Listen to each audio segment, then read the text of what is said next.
Cristo padeció, Cristo sufrió, Cristo soportó todo y malamente enseñan, y lo digo por experiencia, porque yo fui enseñado de esa manera, enseñan que Cristo siendo Rey del universo y nosotros siendo hijos de Dios, entonces de cierta manera en esta vida terrenal nosotros nos merecemos vivir como reyes. ¿Eres cristiano? Entonces tienes que tener un buen nivel económico. ¿Eres cristiano? Entonces tienes que tener la mejor casa, el mejor matrimonio, tienes que viajar de vez en cuando, tienes que ir de aquí para allá, tienes que conocer el mundo. Eres cristiano, no te puede faltar pues en lo económico nada, ¿no? ¿Por qué? Porque eres cristiano, eres un hijo de un rey, tienes que tener una buena posición. Siendo que la palabra lo que nos enseña es lo contrario. No que Dios esté peleado con el dinero, pero en mismas palabras de Jesús lo dijo, es más fácil que un camello atraviese el ojo, el agujerito de una aguja, a que un rico entre en el reino de los cielos. ¿Por qué? No porque es rico, no porque tiene mucho dinero, no porque tiene muchas posesiones, no. ¿Por qué es más fácil que un camello haga eso a que un rico vaya al reino de los cielos? Por el amor al dinero. Por el amor al dinero. Y miren, en este ejemplo no necesariamente tiene que ser un rico, porque hay pobres que aman el dinero más que los ricos. Entonces, es el amor al dinero el problema. Es aferrarse a las cosas materiales. Porque cuando Jesús le está diciendo al joven, ok, has cumplido todos los mandamientos según dices tú desde tu juventud, entonces te falta una cosa. Vende todo lo que tienes. Todo lo que tienes déjalo y luego sígueme. Y podemos ver qué observa, qué contesta el joven. Híjole, ahorita no. Ahorita no, vaya a la vuelta.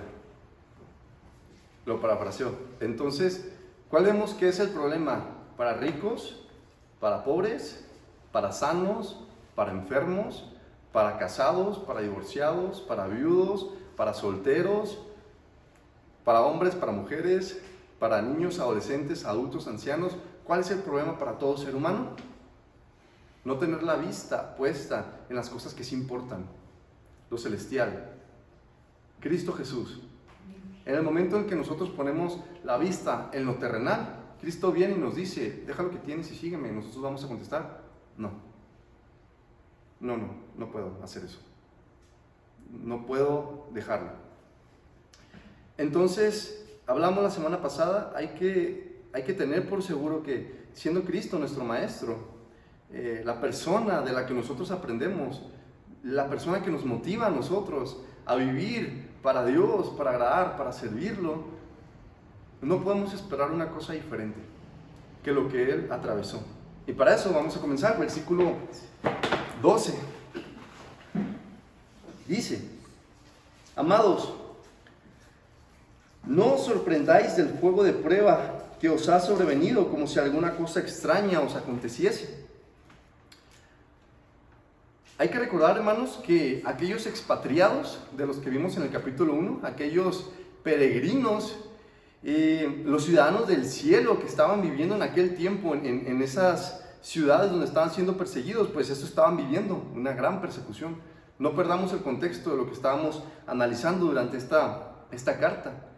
¿Se acuerdan cuando les describía cómo era la persecución en aquellos tiempos? Como nosotros no hemos vivido una persecución así, podemos no tener la idea de la magnitud de lo horrible que era esa persecución. Traté de hacer una descripción aquel día, pero para recordar, si nosotros nos reuníamos, por ejemplo, hoy domingo, tendría que ser esta reunión en secreto. Y saliendo de aquí, obviamente no creo que hubiéramos podido reunirnos tantos porque nos hubieran descubierto.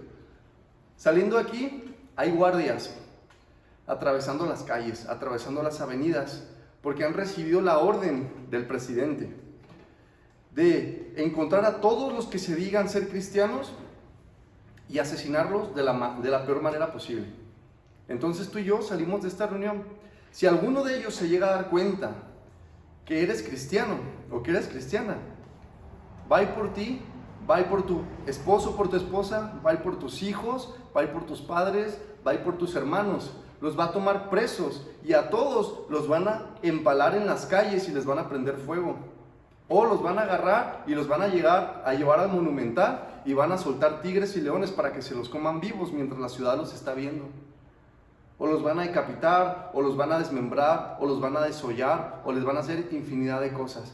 Era la persecución que se estaba dando en aquellos días, ¿ok? Para nada era cosa bonita, era peligroso, muy peligroso. Te costaba la vida ser cristiano. Ellos estaban siendo fieramente perseguidos por Roma, quien gobernaba Europa en su mayoría, Asia Occidental y el norte de África. Era la potencia en aquel momento, ¿sí? No se estaban enfrentando con el municipio vecino, ¿no? No se estaban enfrentando con una banda de cholos, ¿no? Se estaban enfrentando con la potencia mundial era toda la potencia mundial terrenal de aquel momento contra todo el que se dijera ser cristiano. La iglesia, hermanos, era masacrada por órdenes de su perverso emperador Nerón. Ya hablábamos de él aquel día, quien los usó como víctimas de sus planes para reconstruir Roma al incendiarla. Entonces la tradición menciona que Nerón era un perverso, ¿ok? No nos vamos a poner a hablar de él y de sus perversidades. Él quería reconstruir Roma. Entonces se cree que él inició el gran incendio de Roma y hizo estragos por todas partes. Los romanos estaban muy enojados, estaban muy dolidos. Entonces, ¿qué hace Nerón? Toda esa furia, todo ese enojo que siente el pueblo romano, la dirige hacia los cristianos. Aparte, por otras razones que ya hablábamos aquella semana, tampoco ya estaban hartos de los cristianos. Los judíos estaban hartos de los cristianos. Entonces los judíos, luego a los romanos, ¿no? Ellos no tienen nada que ver con nosotros. ¿Por qué? Porque los judíos tenían un gran peso económico en la potencia de aquel momento.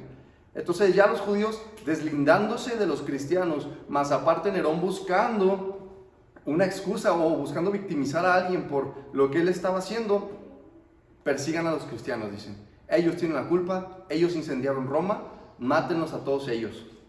Los cristianos eran odiados en aquellos años, porque no se comportaban de la manera en que lo hacían los demás ciudadanos romanos y habitantes de sus colonias, las colonias que tenían en las diversas partes del continente.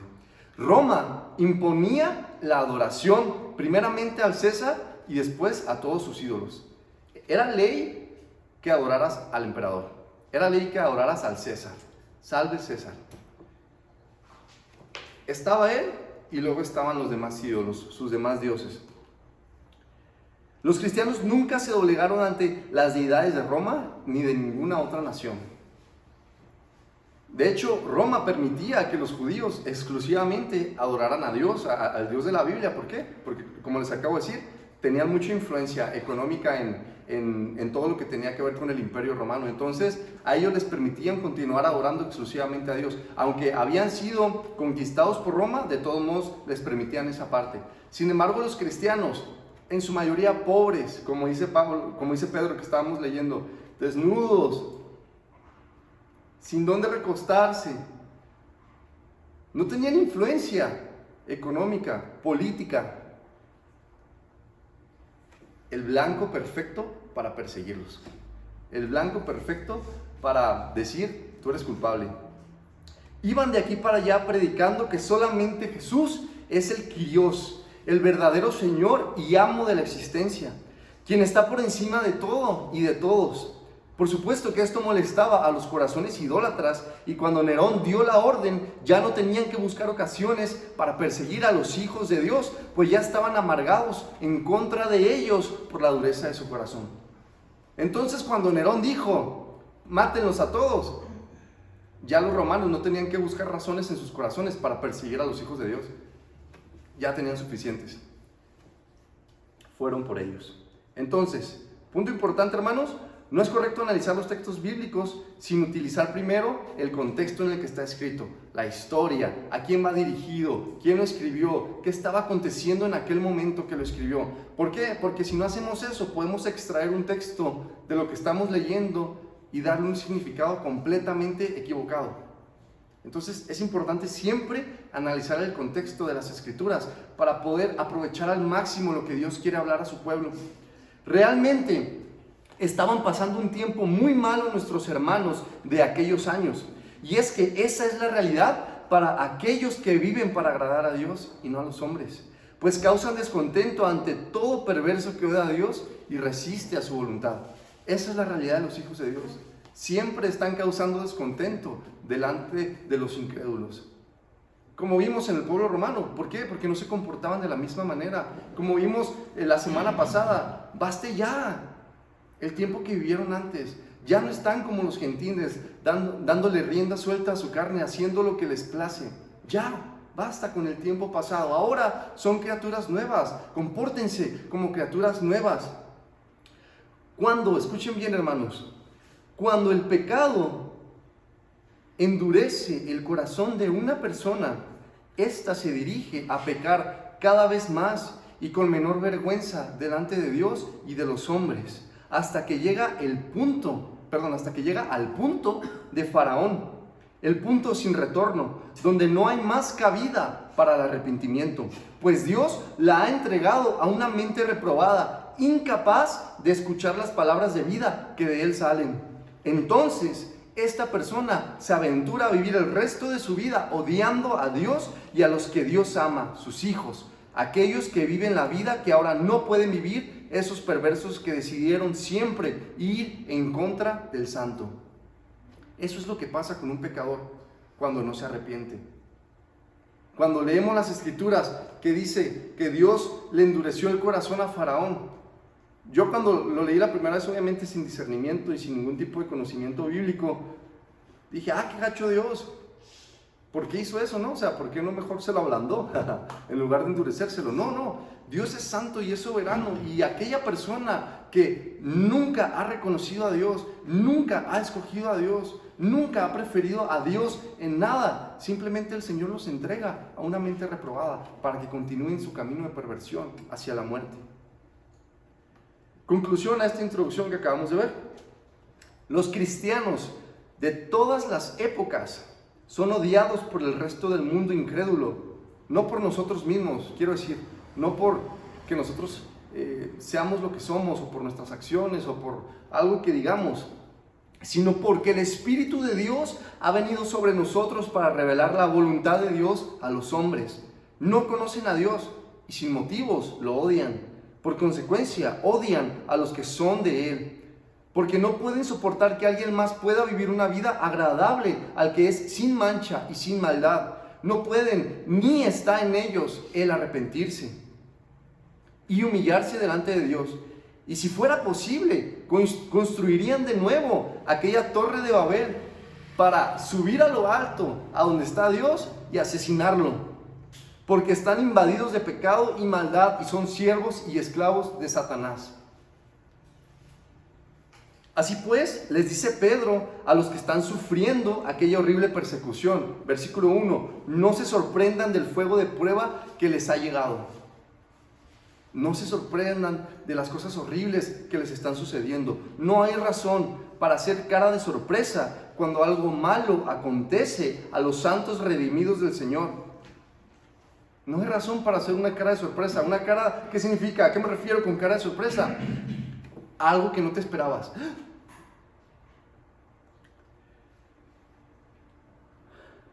No hay razón para hacer cara de sorpresa cuando algo malo acontece a los santos redimidos del Señor aquí en la tierra, cuando sufren agravios, ofensas o maltrato físico por parte del mundo y de Satanás, como si fuera alguna cosa extraña que les estuviera sucediendo.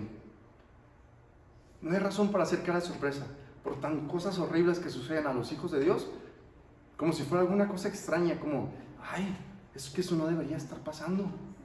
Más bien, eso es lo que está pasando, eso es lo que ha pasado y eso es lo que siempre pasará. ¿Por qué? Porque el mundo está en enemistad contra Dios. Por supuesto, hablamos de agresión por parte del incrédulo cuando un hijo de Dios es dañado por causa de Jesús. Esa es la agresión de la que estamos hablando. Cuando un hijo de Dios es dañado por un incrédulo por causa de Jesús, mas no cuando es dañado como consecuencia de una conducta pecaminosa. Las 2 semanas pasadas hablamos de esto. No se sorprendan, hermanos, si viviendo una vida santa en fe y en sumisión a Dios son agredidos por los hijos de Satanás. No hay que sorprenderse de esas cosas. Al contrario, gloríense en Cristo y estén muy, pero muy felices. Porque ustedes en verdad son macarios, extremadamente bendecidos, porque su recompensa ha llegado a ser la vida eterna, en ausencia de pecado, en ausencia de dolor, de enfermedad y de muerte. Y la mayor de todas, habitar con el Señor para siempre, mientras le vemos cara a cara. Entonces no se sorprendan por las cosas que padecen los cristianos, los hijos de Dios, a lo largo de toda la historia. Al contrario, sean muy felices, porque su recompensa es mucho mayor, es la vida eterna. No más muerte, no más dolor, no más enfermedad, no más cansancio, no más culpa, no más pecado. Estar con nuestro Señor para siempre y verlo cara a cara. Esa es tu recompensa, es en la eternidad, no para que vivas como rey y reina en este lugar. Regocíjense en Dios por los vituperios del mundo contra ustedes, pero no dejen por esta razón de predicarles y de poner la otra mejilla, como Jesús enseñó. No, sino que por amor a los llamados sigan enseñando el único camino a la salvación y al perdón de pecados hasta su último aliento de vida. Tampoco como cristianos nos podemos poner en una postura: golpéenme, díganme cosas, agrédanme por causa de Cristo, y dedicarnos a esto el resto de nuestras vidas, o buscar que nos asesinen. No, para nada. Por amor a los llamados, a los escogidos de Dios, a los predestinados desde antes de la fundación del mundo, hay que seguir hablando, porque tú y yo no sabemos a quién Dios ha escogido. Por lo tanto, hay una urgencia para predicar el Evangelio. Versículo 13. Sino gozaos por cuanto sois participantes de los padecimientos de Cristo, para que también en la revelación de su gloria os gocéis con gran alegría. Así, hermanos, la respuesta en nuestro corazón y en nuestra mente será suma felicidad cuando somos o seamos atacados por los perversos como consecuencia de una vida agradable a Dios. Como consecuencia de una vida agradable a Dios. Entonces, no somos masoquistas. No nos causa algún placer el que las personas nos den dolor, nos provoquen dolor en nuestras vidas. No deseamos ser golpeados, ofendidos, humillados. No deseamos ir por las calles ahí con un letrero de golpéame, no, patéame. Dime que soy tonto, dime que soy ignorante. No lo deseamos. No buscamos la ocasión para que los demás nos insulten. No estamos ahí escuchando pláticas y hablamos, escuchamos que 2 testigos de Jehová están platicando y ahí vamos a meternos, ¿no? Y no, es que ustedes no es que, y esto y aquello, y ocasionar que las personas nos agredan a nosotros. No buscamos ese tipo de cosas, no es la actitud de un hijo de Dios, pero predicamos la palabra de Dios y su voluntad a los hombres, aunque no a todos les parezca. Hablamos la verdad en Jesús en medio de un mundo que lo odia y crea su propia verdad. Y padecemos maltrato y maldición por parte de los incrédulos cuando son expuestos sus pecados y delitos por la palabra de Dios. Los incrédulos te van a hacer daño, te van a maldecir, te van a ofender, te van a ignorar. Cuando sus pecados son expuestos a través de la palabra, cuando tú la hablas, cuando tú les predicas. Ser maltratado en esta tierra por causa de Jesús es una señal de lo que recibiremos cuando Él venga por los que le pertenecen. Los agravios, el sufrimiento, el dolor, la humillación, la ofensa por causa de Jesús aquí en la tierra es una señal de lo que está por venir para los hijos de Dios. Así que, hermanos, puestos los ojos en Jesús, el autor y consumador de la fe, el cual por el gozo puesto delante de él sufrió la cruz. El gozo puesto delante de Jesús fue para él suficiente para sufrir la cruz. La gloria del nombre del Dios Todopoderoso y su revelación al universo. ¡Qué amoroso es! ¡Qué misericordioso es Él! ¡Qué justo es Él! Qué perfecto es Él. Es todopoderoso para perdonar al pecador, para dar su vida por el que no lo merece. Menospreciando el oprobio, y se sentó a la diestra del trono de Dios, en donde está ahorita Él. Considerad entonces a aquel que sufrió tal contradicción de pecadores contra sí mismo, a Jesús nada más, considerarlo todo el tiempo. No que si vemos un predicador bien famoso ahí en YouTube y híjole, pues es que yo quisiera eso como él y que no me faltara nada y que no sé qué tanto y aquello. ¿A quién es al que debemos de considerar? A Jesús, el que sufrió tal contradicción de pecadores contra sí mismo.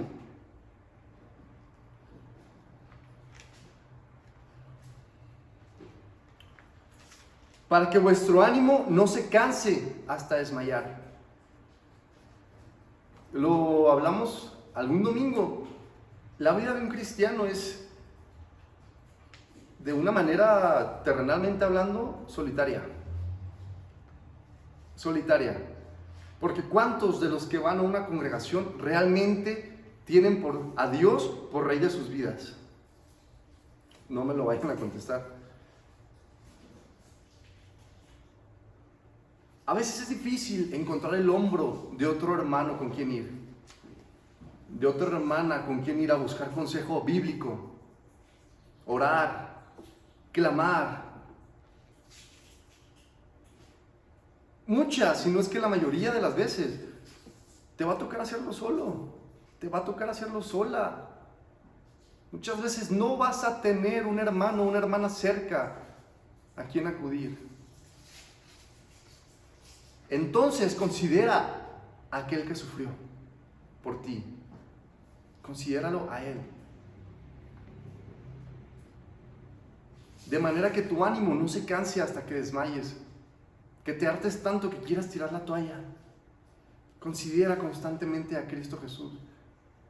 Porque todavía, dice la palabra, todavía no han resistido hasta la sangre, combatiendo contra el pecado. Todavía se puede sufrir más por Cristo Jesús. No sé cuántos años tengas conociendo al Señor. No sé qué cosas hayas pasado en el Señor, no por consecuencia de tu pecado, en el Señor. Pero te aseguro que todavía no has pasado nada. ¿Por qué les digo esto? ¿Por qué tengo esta seguridad? Porque veo que todos aquí tienen todos sus miembros. Porque no les veo cicatrices visibles. Porque no estamos sangrando, ¿verdad? No hay persecución ahorita.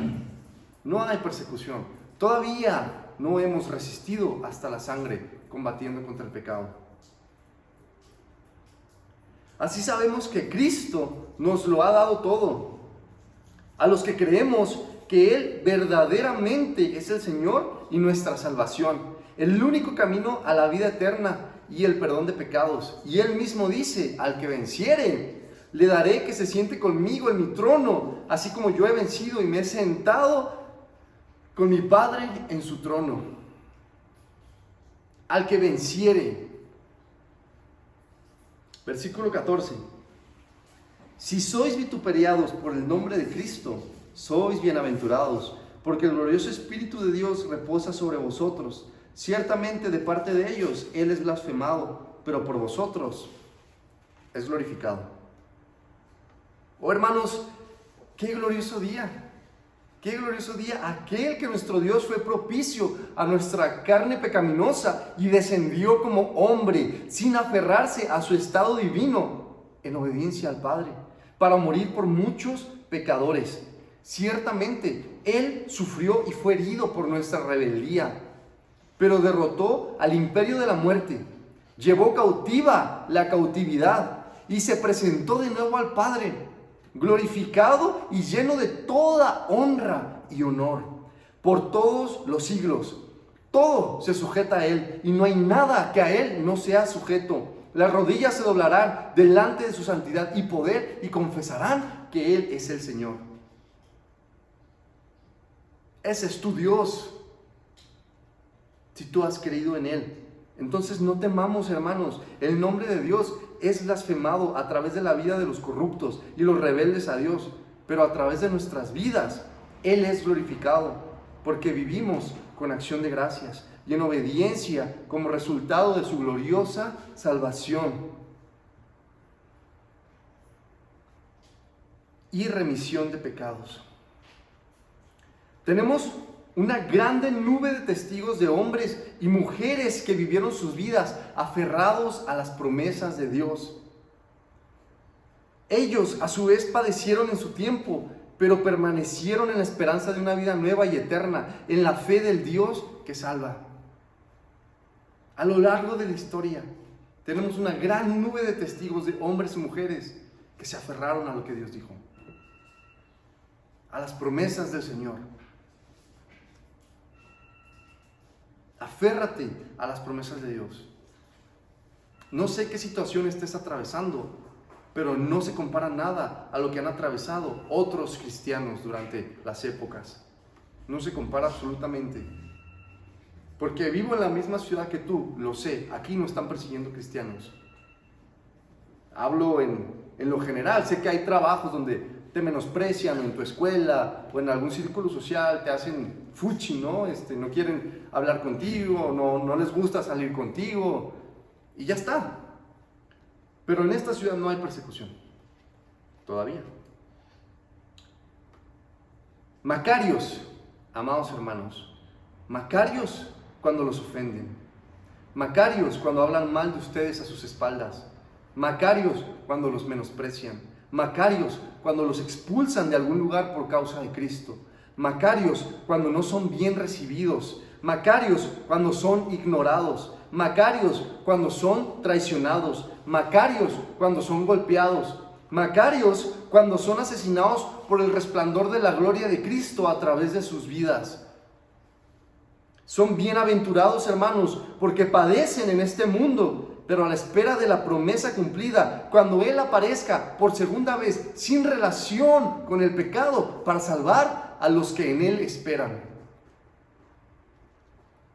Bienaventurados ustedes que en Él esperan. Desgraciados ustedes que lo reprueban, que lo rechazan, que no quieren saber nada de Él. Versículo 15. Así que ninguno de vosotros padezca como homicida, o ladrón, o malhechor, o por entremeterse en lo ajeno, alias chismosos. ¿De qué le serviría al que se hace llamar a sí mismo como cristiano sufrir por causa de su vida pecaminosa? Si yo me digo ser cristiano y ustedes se la pasan viéndome a mí batallar con mi esposa, con mis padres, con mis hermanos, en mi escuela, en mi trabajo, en esto, en aquello, pero no por causa de Cristo, por mi vida pecaminosa, ¿de qué me sirve a mí? ¿Acaso no acarrea condenación a su vida por vivir de una manera contraria a los hijos de Dios? Sí, mucha, toda la que sea posible. Entorpece el caminar de los débiles, porque con su manera de vivir enseña que se puede ser cristiano y amar al mundo al mismo tiempo. De una misma fuente no puede salir agua dulce y agua salada. Pero hay algunos que enseñan con sus vidas pecaminosas que se puede amar a Dios y se puede amar al mundo. Pero ¿qué nos dice Dios al respecto? Santiago 4:4. Oh almas adúlteras, ¿no saben que la amistad con el mundo es enemistad contra Dios? Cualquiera pues que quiera ser amigo del mundo se constituye enemigo de Dios. ¿Eres en este momento enemigo o enemiga de Dios? Más te vale que cambies tu situación próxima. Y de nuevo dice, 1 Juan 2:15-17, no amen al mundo, ni las cosas que están en el mundo. Si alguno ama al mundo, el amor del Padre no está en él. Porque todo lo que hay en el mundo, los deseos de la carne, los deseos de los ojos y la vanagloria de la vida, no provienen del Padre, sino del mundo. Y el mundo pasa, y sus deseos, pero el que hace la voluntad de Dios permanece. ¿Hasta cuándo? Para siempre. Entonces, hijos de Dios, hijas de Dios que están en este lugar, no amen al mundo. Se están metiendo en problemas si aman más al mundo. Versículo 16. Pero si alguno padece como cristiano, no se avergüence, sino glorifique a Dios por ello. Lo repito, pero si alguno padece como cristiano, no se avergüence, glorifique a Dios por ello. La palabra cristiano se registra solamente 3 veces. En toda la Biblia solamente se registra 3 veces la palabra cristiano. Hechos 11, versículo 16, Hechos 26, versículo 28, y lo que estamos leyendo, 1 Pedro 4, 16. Literalmente proviene del griego cristianos, lo cual significa seguidor de Cristo, una persona que está en favor de lo que Cristo enseña. Eso significa, no significa Cristo chiquito, eso no significa, significa seguidor de Cristo. Este término lo acuñaron los gentiles como una manera para referirse a los que se la pasaban predicando el camino a la salvación y perdón de pecados por medio de Jesucristo. Antes de que se les llamaran cristianos, se les llamaban seguidores del Señor, discípulos del Señor, los del camino, pero no cristianos, hasta que los gentiles así los nombraron.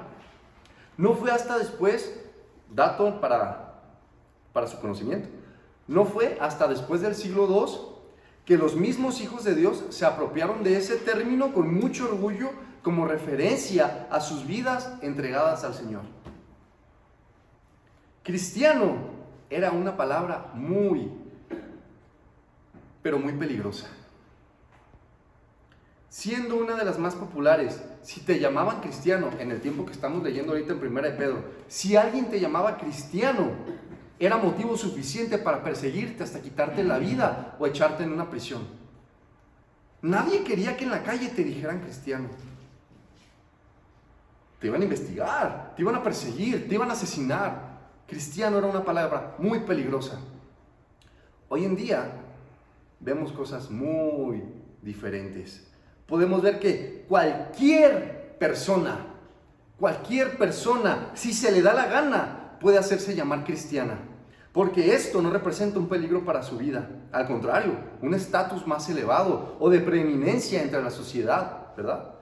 Pero el día en que la palabra cristiano vuelva a ser una palabra peligrosa, aquellos falsos hermanos se quitarán de encima ese título que hoy ostentan con hipocresía y maldad. Hoy cristiano, para tu vida y para mi vida, no representa peligro en las calles. Podemos ir a la plaza y decir, soy cristiano, soy cristiana. Pero el día que la palabra cristiano sea sinónimo de muerte, los falsos hermanos, ni locos se van a llamar cristianos. Yo no conozco a ese Cristo. Sepa la bola quién sea ese. Hoy tienen libertad para hacerse llamar cristianos por sus propios méritos. Pero el día que les cueste la vida llamarse cristianos, van a tirar ese título a la basura. Pero a ti, hijo e hija de Dios, que eres cristiano, no porque un día decidiste autonombrarte así, sino porque la sociedad te ha catalogado como un cristiano bendito y bienaventurado. Glorifica a Dios en tus tribulaciones y sufrimientos, porque llevas el título del Rey del Universo, el que ha de venir y juzgará a los vivos y a los muertos. Entonces hay que meditar, hay que examinarnos. ¿Me hago llamar cristiano? ¿O por mi forma de vivir, la gente sabe que soy de Cristo?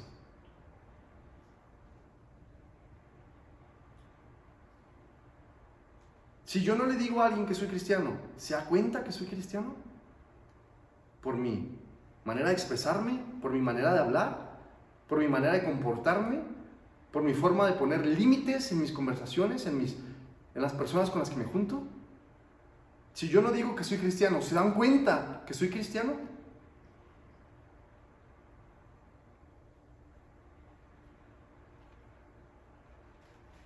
El Señor dice que el testimonio que viene de uno mismo no vale para nada. ¿A qué se refiere? Yo soy bien fregón. Yo soy bien inteligente. Yo soy bien bueno para hacer esto. ¿Qué pasa cuando tú escuchas a una persona que se la pasa diciendo cosas de yo soy? No, es que yo soy bien bueno para estas cosas, y es que yo soy bien agradable, yo soy bien buena persona, yo soy bien inteligente. ¿Qué sensación te da una persona cuando la escuchas hablando de esa manera? Ay, sí, tú. Qué presumido. ¿Cómo te crees mucho, no? Pero si tú ves a una persona no hablando de esa manera, pero tú ves cómo se comporta, tú ves que tiene muchos talentos, tú ves que es muy inteligente, tú mismo dices, esa persona es muy inteligente, esa persona tiene talentos, esa persona es buena para hacer esto. Tú lo dices porque es evidente, ¿verdad? Entonces, que sea no tu propio testimonio, sino el testimonio de las personas que te rodean, que te cataloguen como cristiano. No porque un día te despiertes de buenas y digas, hoy sí voy a ser cristiano. No, sino los que te ven digan, no, pues es cristiano, es cristiana, se le nota. Versículos 17 al 19. Porque es tiempo de que el juicio comience por la casa de Dios. Y si primero comienza por nosotros, ¿cuál será el fin de aquellos que no obedecen el evangelio de Dios? Y si el justo con dificultad se salva, ¿en dónde aparecerá el impío y el pecador? De modo que los que padecen según la voluntad de Dios encomienden sus almas al fiel Creador y hagan el bien. ¿Qué les está diciendo Pedro? Seguramente los van a matar, y seguramente los van a matar de la peor forma posible. Encomienden sus almas al Creador, Él es fiel. Primera de Pedro, capítulo 1, versículo 9 nos dice que nuestra fe debe ser pasada por fuego para que sea hallada en alabanza, gloria y honra cuando sea manifestado Jesucristo. Así que es justo que el juicio de Dios comience por los que son de su casa, aquellos que han de ser apartados de la maldad y purificados.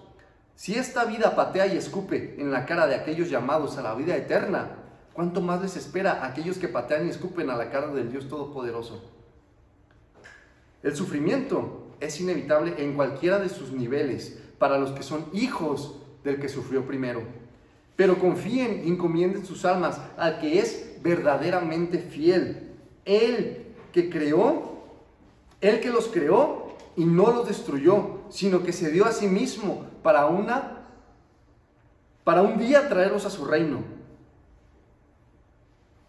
A Él es a quien hay que encomendarnos. Y lo menciono, el sufrimiento es inevitable en cualquiera de los niveles. A lo largo de la historia, todos los hijos de Dios han sufrido, todos. Unos más, unos menos. Todos han sufrido. Vemos en la historia a Wycliffe. Él padeció contra el clero católico una temporada de su vida, persecución, no tan grave como en la que estaban padeciendo los hermanos en aquellos años. Él simplemente tuvo que salir de su ciudad. Y al cabo de un tiempo regresó a predicar. Y murió predicando en su cabaña. No lo asesinaron, no lo persiguieron al final de su vida. Padeció una temporada y al final murió predicando. Y unos poquititos años después, Juan Hus fue quemado vivo. Y todos los husitas también, había una revuelta en Europa. Unos años después. Unos padecen más, unos padecen menos. Pero el mundo rechaza a todos los hijos de Dios.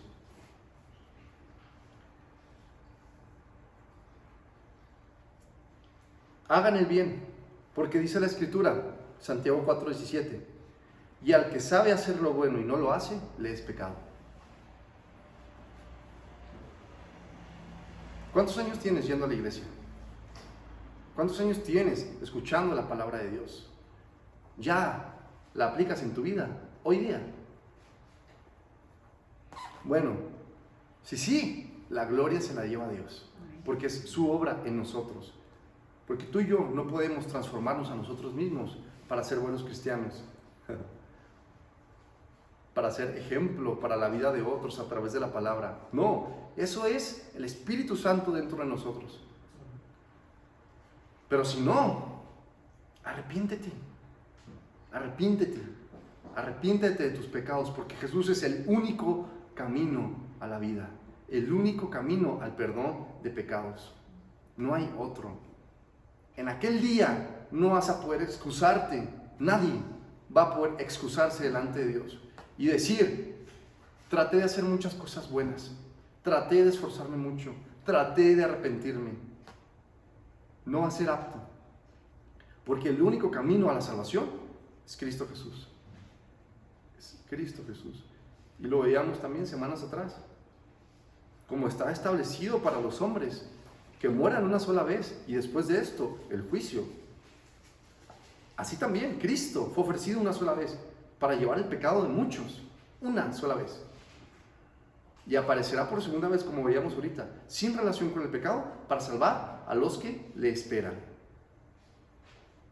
Una sola vez. Tienes una sola oportunidad y es esta vida. Qué desgracia si eres un vaso de deshonra. Pero gloria al Señor soberano, todopoderoso. Y gloria a Dios si eres un vaso de honra, porque Él no le debe nada a ningún ser humano. Yo no sé cuántos de los que estamos en esta habitación vamos a ver la vida eterna. Yo no sé. Las estadísticas bíblicas dicen que son poquitos. Yo no sé cuántos de estos ojos van a ver la eternidad y al Creador cara a cara para estar con Él para siempre.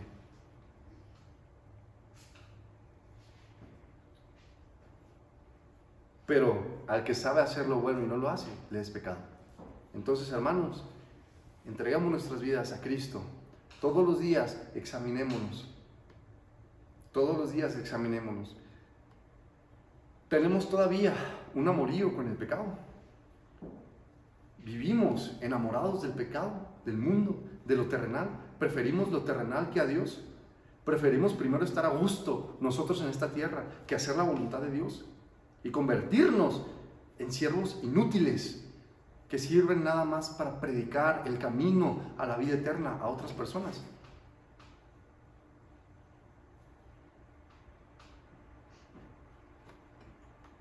Hay mucho que platicar, hermanos, hay mucho que meditar, hay mucho en lo que podemos profundizar. Pero el propósito de estos estudios es uno, es que tú crezcas en el Señor, para que tú prediques a otros de la manera correcta. No sé ustedes, pero yo sí le prediqué burradas a las personas, tonterías, nada que ver con la palabra. Aunque leía la palabra, lo explicaba de una forma tonta. Miren, yo no sé si alguna de las personas que les prediqué ya se murió y lo mandé al infierno por mi predicación. Pero qué peligroso es cuando una persona abre la boca sin discernimiento del Espíritu Santo. Y tanto más peligroso es que alguien que conociendo la verdad no abra la boca. Entonces, hermanos, los exhorto a que se conviertan en siervos del Señor. No hay persecución en estos días porque la iglesia está camuflajeada con el mundo. Porque los hijos de los cristianos no tienen diferencia con los hijos de los carnales. Porque esos padres cristianos no tienen diferencia con los padres carnales. Porque los predicadores viven sus mismas vidas en pecado que antes de Cristo. Solamente que ahora con mayor libertad, ¿no? Con mayor libertinaje. Porque los de la alabanza se acuestan entre ellos. O se acuestan con los de la congregación. Que no me vengan a contar, yo estuve en la alabanza muchísimos años. La iglesia está camuflajada con el mundo y al mundo le da like a eso. Y por eso no hay persecución. Pero el día en que los hijos de Dios prediquen con verdad, sin pelos en la lengua, para agradar a Dios y no a los hombres, va a haber persecución. Y la palabra cristiano se va a tornar una palabra peligrosa. Amados, amen a Dios antes que a cualquier cosa. Estamos en los últimos tiempos desde que Cristo ascendió. Y lo decía ayer con un hermano. Yo no sé si en 5 minutos, o esta noche, o mañana por la mañana, o en 5 años, o en 100 años, no sé, Cristo vuelve. Y puse un ejemplo la semana pasada. No seas de esos alumnos que se esperan al último para estudiar y repasar. Créeme, no vas a tener oportunidad. ¿Cómo describe Cristo su venida? La toma de su iglesia. Un parpadeo. No vas a tener oportunidad de arrepentirte al último momento. Hazlo ya. En tanto, el Espíritu dice, hoy, en este momento, cree en el Señor Jesucristo. Cree en Él como único mediador entre Dios y los hombres, como el único camino a la vida eterna. Cree en este momento. Y si en verdad crees en este momento, entonces créeme. No me creas a mí, crea la palabra. El Espíritu Santo vendrá y te dará convicción. Te va a avergonzar por tu pecado. ¿Y sabes qué? Va a ser vergüenza, según Dios, y va a traer arrepentimiento a tu vida. Y vas a verte cambiar, transformarte, tu manera de pensar, tu manera de actuar. Y no solo tú, sino los que te ven. Vamos a orar. Señor, gracias por tu palabra, gracias por tu presencia, por tu voluntad revelada a nuestras vidas. Gracias porque siendo inútiles, malvados, perversos, tú moriste por nosotros. Gracias, Cristo Jesús, por el sacrificio, tan grande sacrificio. Te pido, Dios, que tu palabra penetre a lo profundo de nuestros cuerpos, que como espada corte y a través de ella nos purifiques. Ayúdanos, Señor, y enséñanos a confiar cada vez más en ti. Y aunque vivamos, Señor, así, clamando y gritando, miserable de mí, ¿quién me librará de este cuerpo de muerte? Aprender a confiar en ti y a dar gracias por Cristo Jesús, nuestro Señor y nuestro Salvador. Bendice a tu pueblo, Señor, bendice a Israel, bendice a tu iglesia. Fortalécenos, danos nuevas fuerzas, Señor. Convicciones más profundas en tu palabra. Arráiganos, Señor, en tu palabra, para predicar donde quiera que estemos y de la manera como debe ser predicado, Señor, el Evangelio de nuestro Señor Jesucristo a través de nuestras vidas, en el nombre de nuestro Señor, el Rey del universo, el que está por venir, Cristo Jesús. Amén.